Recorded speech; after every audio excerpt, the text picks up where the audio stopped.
ടുനെറ്റ്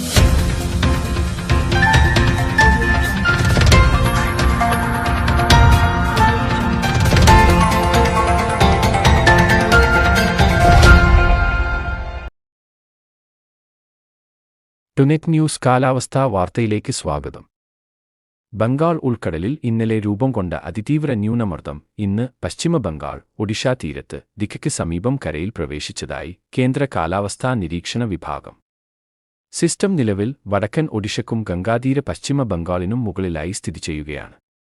ഇത് അടുത്ത 24 മണിക്കൂറിനുള്ളിൽ വടക്കൻ ഒഡിഷ, തെക്കൻ ജാർഖണ്ഡ്, വടക്കൻ ഛത്തീസ്ഗഡ് പ്രദേശങ്ങളിലൂടെ നീങ്ങാൻ സാധ്യതയുള്ളതായും കേന്ദ്ര കാലാവസ്ഥാ നിരീക്ഷണ വിഭാഗം അറിയിച്ചു. ന്യൂനമർദ്ദത്തിന്റെ സ്വാധീനത്താൽ കേരളത്തിൽ വിവിധയിടങ്ങളിൽ ഒറ്റപ്പെട്ട ശക്തമായ മഴ ലഭിച്ചു തുടങ്ങിയിട്ടുണ്ട്.